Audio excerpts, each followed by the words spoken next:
हरियाणा विधानसभा के चुनाव होंगे, लेकिन आज के घटनाक्रम हरियाणा के मुख्यमंत्री, पूर्व मुख्यमंत्री मनोहर लाल के करनाल विधानसभा की सदस्यता से त्यागपत्र देने के बाद स्पष्ट हो गया है कि हरियाणा विधानसभा के चुनाव तय समय अक्टूबर में भी होंगे। अगर जुलाई या अगस्त में हरियाणा विधानसभा के चुनाव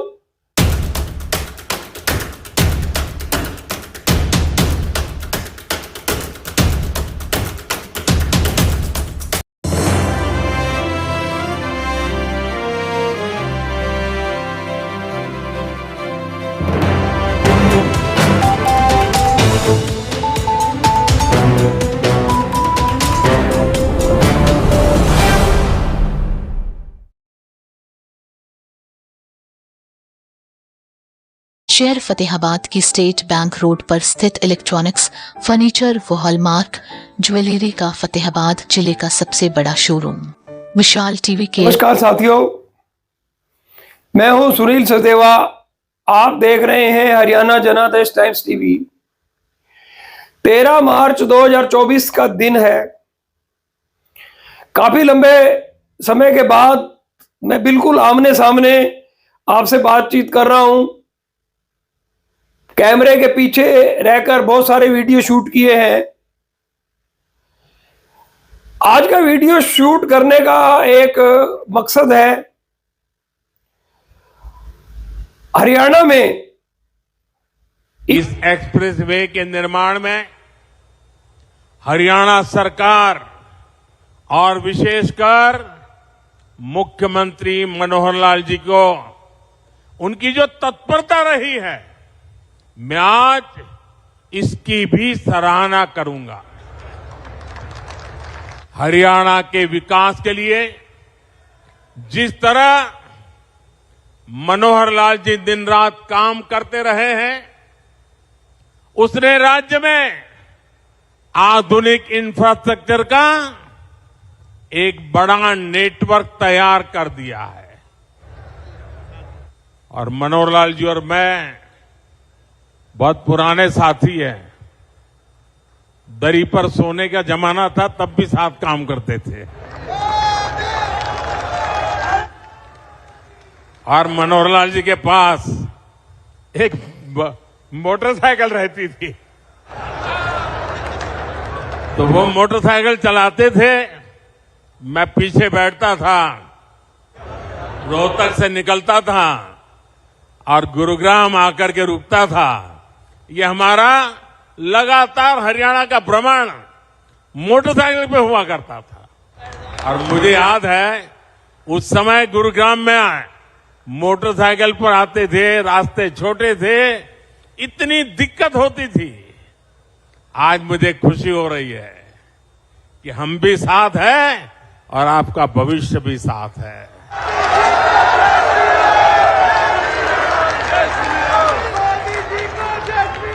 विकसित हरियाणा, विकसित भारत के मूल मंत्र को हरियाणा की राज्य सरकार मनोहर जी के नेतृत्व में निरंतर सशक्त कर रही है।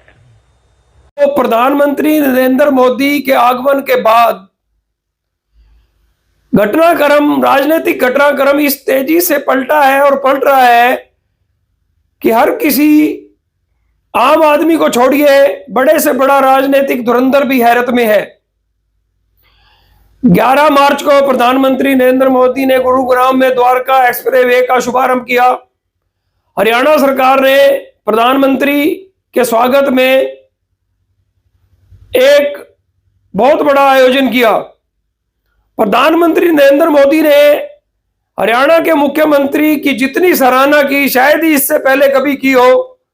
हालांकि प्रधानमंत्री नरेंद्र मोदी अपने भाषणों में कई बार मुख्यमंत्री मनोहर लाल की सराहना कर चुके हैं, लेकिन 11 मार्च को प्रधानमंत्री नरेंद्र मोदी ने यह भी बताया कि वे और मनोहर लाल इकट्ठे दरियां बिछाते थे। राजदूत मोटरसाइकिल मुख्यमंत्री मनोहर लाल चलाते थे और वो पीछे बैठकर आरएसएस भाजपा की गतिविधियों, संगठन के तौर पर काम करते थे।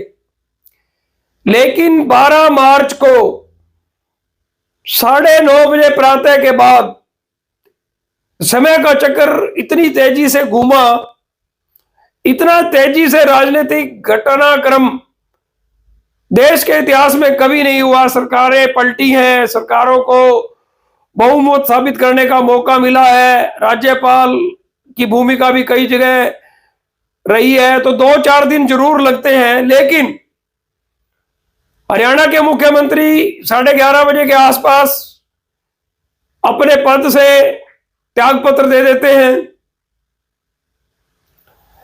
शाम को राजभवन में शपथ ग्रहण समारोह होता है, जहां दोपहर तक चर्चा यह रहती है कि मुख्यमंत्री मनोहर लाल दोबारा शपथ लेंगे।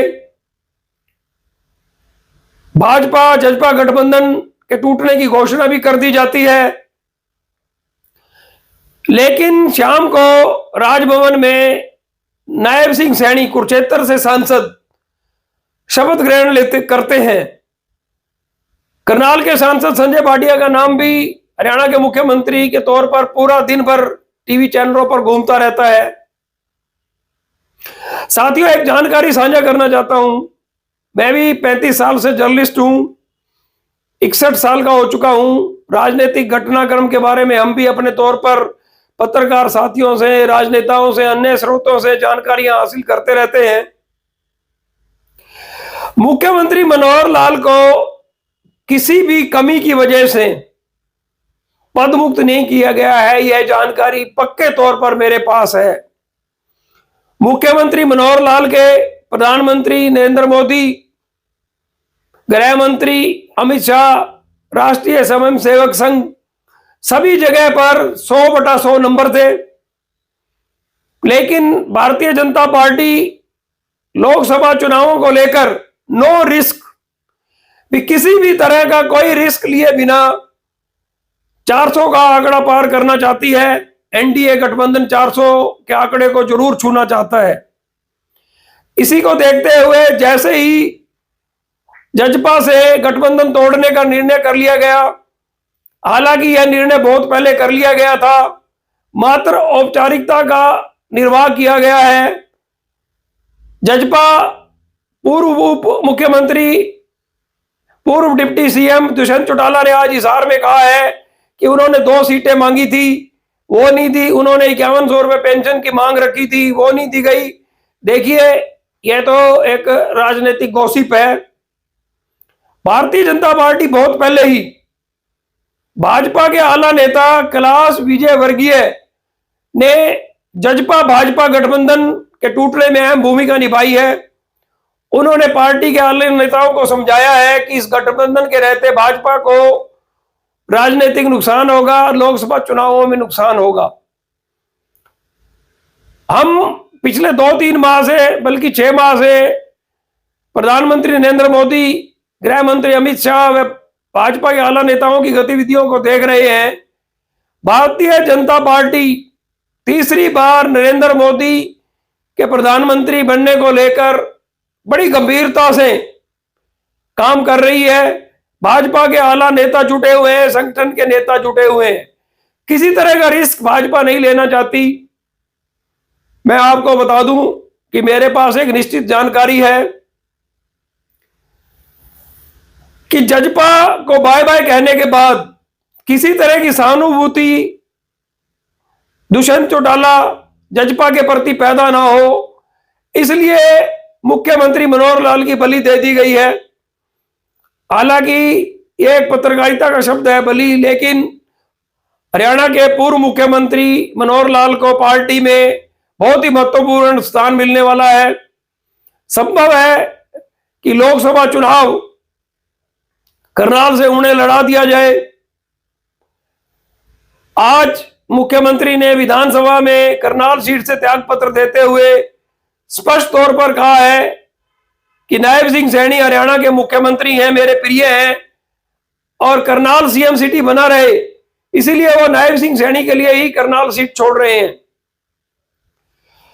साथियों, एक बात मैं आपको बता दूं, राजनीति में रुचि रखने वाले लोग, बहुत सारे लोग ये कहते थे कि इस बार लोकसभा चुनावों के तुरंत बाद 2 महीने के अंदर अंदर मई में लोकसभा चुनाव हो जाने के बाद जुलाई या अगस्त में हरियाणा विधानसभा के चुनाव होंगे।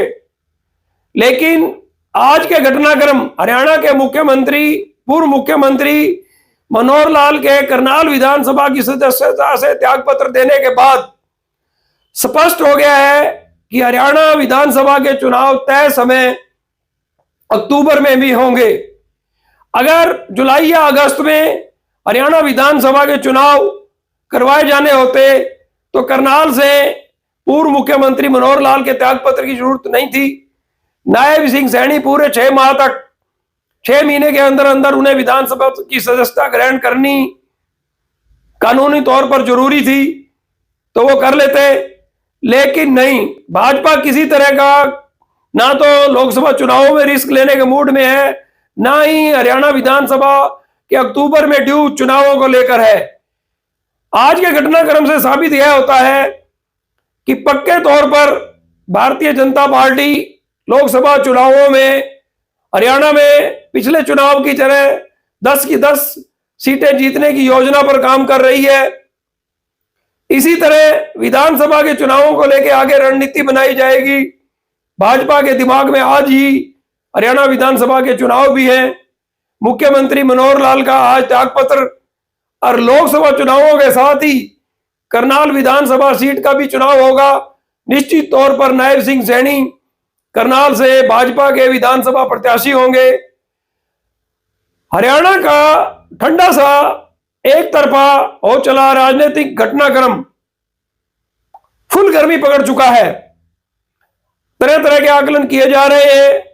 बहुत सारे राजनीतिक गलियारों में चर्चा यह है कि हरियाणा के मुख्यमंत्री पद से मनोहर लाल को हटाए जाने के बाद भाजपा को इसका हरियाणा में राजनीतिक नुकसान होगा। विपक्ष के लोग ऐसा कह रहे हैं, कुछ भाजपा के नेता भी दबी जुबान में ऐसे विचार व्यक्त कर रहे हैं, सामने आकर बात नहीं कर रहे। लेकिन यह तो भविष्य ही बता पाएगा। प्रधानमंत्री नरेंद्र मोदी, केंद्रीय गृह मंत्री अमित शाह राजनीति के धुरंधर खिलाड़ी हैं। कोई ना कोई उनकी योजना उनके दिमाग में ऐसी चल रही है जिसको लेकर इस सारे घटनाक्रम को अंजाम दिया गया है। आज इतना ही। मैं इसका एक विश्लेषण और कल या परसों आपके सामने प्रस्तुत करूंगा। धन्यवाद।